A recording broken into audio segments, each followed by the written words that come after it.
പ്രിയമുള്ള പഠിതാക്കളെ, good morning. ഞാൻ നിങ്ങളുടെ സോഷ്യോളജി അധ്യാപികയാണ്. നമുക്ക് തുടങ്ങാം അല്ലേ? പാഠം 1, ഇന്ത്യൻ സമൂഹത്തെ പരിചയപ്പെടുത്തുന്നു. Introducing Indian society. എന്താണ് പാഠത്തിൻ്റെ പേര്? Introducing Indian society. ഇന്ത്യൻ സമൂഹത്തെ പരിചയപ്പെടുത്തുന്നു. ഈ പാഠഭാഗത്തിൽ നമുക്ക് രണ്ടായിട്ട് തിരിക്കാം. ഒന്നാമത്തെ ഭാഗം എന്ന് പറയുന്നത് നാം സമൂഹത്തെക്കുറിച്ച് പഠിക്കുമ്പോൾ സമൂഹപരമായി ശ്രദ്ധിക്കേണ്ട കാര്യങ്ങളെക്കുറിച്ച്, അതിന് സഹായിക്കുന്ന പ്രധാന സങ്കല്പങ്ങളെക്കുറിച്ചാണ് പഠിക്കുന്നത്. രണ്ടാമത്തെ ഭാഗം എന്ന് പറയുന്നത് ഈ പുസ്തകത്തിലുള്ള മറ്റ് 5 അധ്യായങ്ങളുമായി ബന്ധപ്പെട്ടിരിക്കുന്നതാണ്. ഇതിനെക്കുറിച്ചുള്ള ഒരു ഇൻട്രൊഡക്ഷനാണ് രണ്ടാമത്തെ ഭാഗത്തിൽ വരുന്നത്. ഒന്നാമത്തെ ഭാഗത്ത് വരുന്ന ചില ഭാഗങ്ങളാണ് ഇന്ന് നാം പഠിക്കാൻ പോകുന്നത്. ഇന്ന് ലോകത്തിലെ പ്രധാനമായ സാമൂഹിക പ്രശ്നങ്ങളെല്ലാം സോഷ്യോളജി പഠന വിഷയമാക്കുന്നു. ഏതൊരു ഗവൺമെൻറ്റിനും മനുഷ്യ പ്രശ്നങ്ങൾ പഠിക്കുന്നതിന് സോഷ്യോളജിയുടെ ശാസ്ത്രീയ അപഗ്രഥന മാർഗങ്ങൾ ആവശ്യമാണ്. വ്യക്തിവികാസത്തിന് സാമൂഹ്യ സ്ഥാപനങ്ങൾ എത്രമാത്രം സഹായകരമാണെന്ന് സോഷ്യോളജി പഠനം നടത്തുന്നു. അല്ലേ? നമ്മൾ പഠിച്ചു, സോഷ്യൽ ഗ്രൂപ്പ് പഠിച്ചു, അല്ലേ? പല സംഘങ്ങളായിട്ട് തിരിക്കുന്നത് പഠിച്ചു.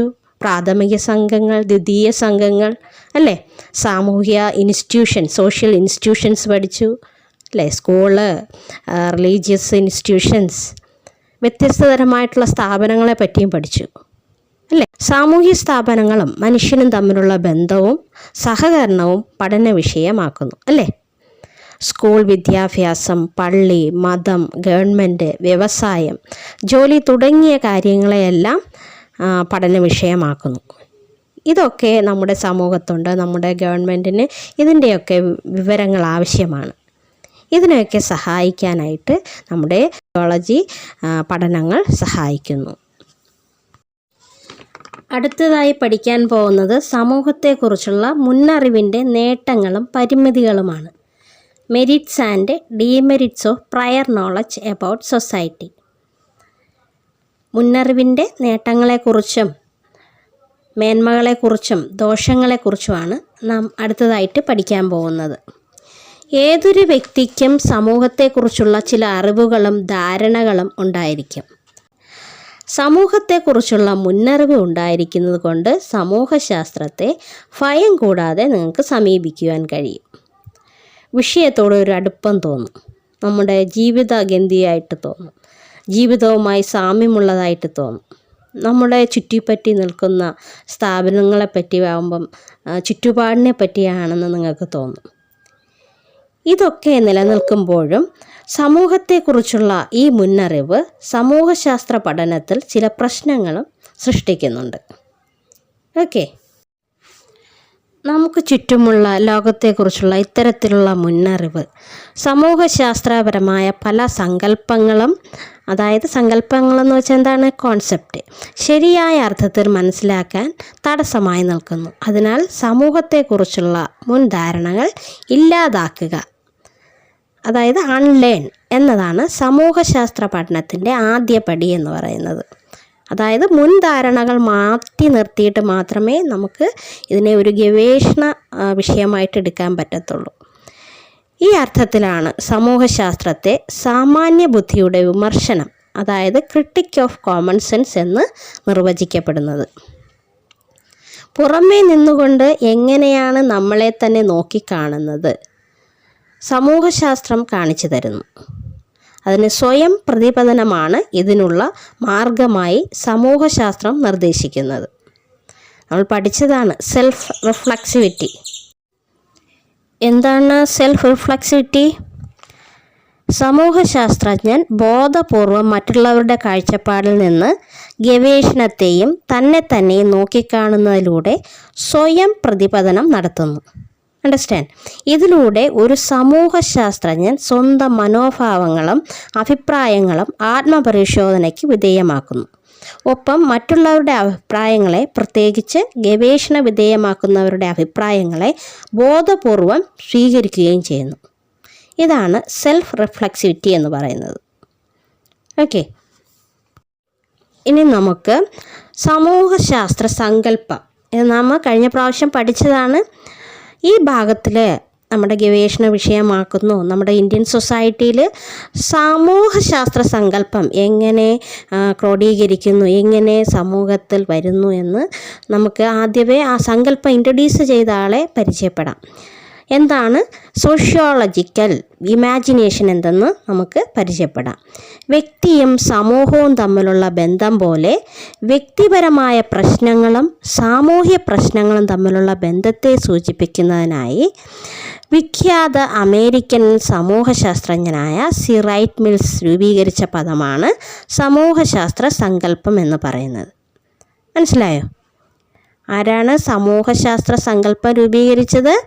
C Wright Mills. ഒരു വ്യക്തിയും സമൂഹവും തമ്മിലുള്ള ബന്ധം പോലെ വ്യക്തിപരമായ പ്രശ്നങ്ങളും സാമൂഹ്യ പ്രശ്നങ്ങളും തമ്മിലുള്ള ബന്ധത്തെ സൂചിപ്പിക്കുന്ന ആ പദമാണ് സോഷ്യോളജിക്കൽ ഇമാജിനേഷൻ എന്ന് പറയുന്നത്. സി റൈറ്റ് മിൽസ് 1959 സമൂഹശാസ്ത്ര സങ്കല്പം എന്ന ആശയത്തിന് രൂപം നൽകിയത്. വ്യക്തിപരമായ അനുഭവങ്ങളും സമൂഹങ്ങളും തമ്മിലുള്ള ബന്ധം സൂചിപ്പിക്കുന്നതിനാണ് അദ്ദേഹം ഈ പദം ഉപയോഗിച്ചത്.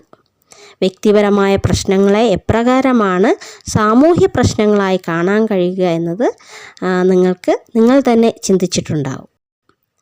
വ്യക്തിപരമായ പ്രശ്നങ്ങളെ സാമൂഹ്യ പ്രശ്നങ്ങളായി കാണാൻ കഴിയണമെങ്കിൽ ഒരു വ്യക്തി തൻ്റെ വ്യക്തിപരതയിൽ നിന്ന് മാറി നിന്നുകൊണ്ട് പ്രശ്നത്തെ അതിൻ്റെ വ്യത്യസ്ത തലങ്ങളിൽ ചിന്തിക്കേണ്ടിയിരിക്കുന്നു.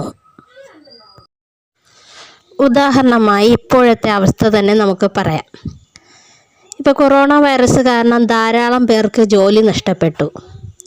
പ്രവാസികൾ വീട്ടിലേക്ക് തിരിച്ചു വരികയുണ്ടായി, അല്ലേ? സാമ്പത്തികമായി എല്ലാവർക്കും വളരെയധികം ബുദ്ധിമുട്ട് അനുഭവപ്പെടുന്നു. ഇതൊരു വ്യക്തിപരമായ പ്രശ്നവുമാണ്.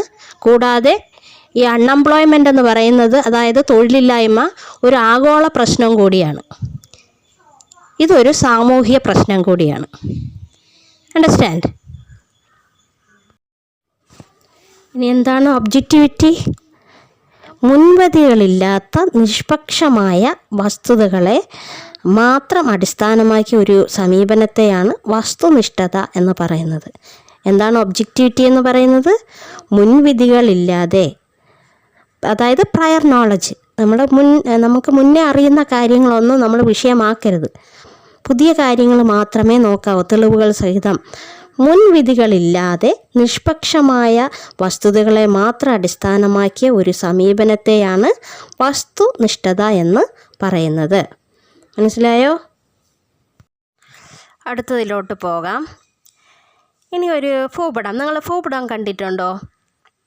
എന്തൊക്കെയാണ് അതിൽ കാണാൻ കഴിയുന്നത്? പല രാജ്യങ്ങളല്ലേ? ഓരോ രാജ്യങ്ങളും പല പല സ്ഥലങ്ങളിൽ ഗ്ലോബിലായാലും മാപ്പിലായാലും നിങ്ങൾ കാണുന്നുണ്ട്, അല്ലേ? അതുപോലെ നമ്മുടെ സമൂഹ പഠനത്തിലും നിങ്ങൾ എവിടെയെങ്കിലും പോവുകയാണെങ്കിൽ യാത്രാമധ്യേ ഫോണിൽ പരിശോധിക്കുന്നു, ഗൂഗിൾ മാപ്പ് ഉപയോഗിച്ച് നിങ്ങൾ എവിടെ എത്തി, എങ്ങോട്ടാണ്, ഏതോ പ്ലേസ് നോക്കാനായിട്ട് ഒരു സ്ഥാനം മനസ്സിലാക്കാനാണ് സാധാരണ ഭൂപടം നാം ഉപയോഗിക്കുന്നത്, അല്ലേ? അതുപോലെ തന്നെ സമൂഹത്തെക്കുറിച്ച് പഠിക്കാൻ നാം ഒരു ഭൂപടം ഉപയോഗിക്കുന്നുണ്ട്. അതിനെ പറയുന്ന പേരാണ് സോഷ്യൽ മാപ്പ്. സാമൂഹ്യ ഭൂപടം എന്ന് പറയുന്നു. എന്താണ്? സമൂഹത്തെക്കുറിച്ച് പഠിക്കാൻ ഉള്ള ഭൂപടത്തെയാണ്, സമൂഹത്തെക്കുറിച്ച് പഠിക്കാൻ ഉപയോഗിക്കുന്ന ഭൂപടത്തെയാണ് സാമൂഹ്യ ഭൂപടം എന്ന് പറയുന്നത്. എങ്ങനെയാണ് സാമൂഹ്യ ഭൂപടം രൂപീകരിക്കുന്നത്? ഇപ്പോൾ ഞാൻ എന്ന് പറയുന്ന ആളും എൻ്റെ ചുറ്റുപാടും വേറൊരു ഗ്രൂപ്പിൽ പെടുന്നതാണ്. ഞാൻ ഹിന്ദുമതമാണെങ്കിൽ ഹിന്ദുമതം, അല്ലെങ്കിൽ ഇന്ന ഗ്രൂപ്പിൽപ്പെട്ടയാളാണ്, ഞാൻ ഇന്ന പൊളിറ്റിക്സിൽ വിശ്വസിക്കുന്ന ആളാണ്. ഇപ്പോൾ കോൺഗ്രസ്സുകാരുടെ തത്വമല്ല BJPക്കാർ സ്വീകരിക്കുന്നത്, BJPക്കാരുടെ തത്വമല്ല കമ്മ്യൂണിസ്റ്റുകാർ. അങ്ങനെ ഓരോ വ്യക്തിക്കും ഓരോ പ്രത്യേകം ധാരണകളുണ്ട്. അവർ ഒരു പ്രത്യേക ഗ്രൂപ്പിൽ ഉൾപ്പെടുന്നു. ഒരു പ്രത്യേക ഗണത്തിലായിരിക്കും ഓരോ വ്യക്തിയും ഉൾപ്പെടുന്നത്.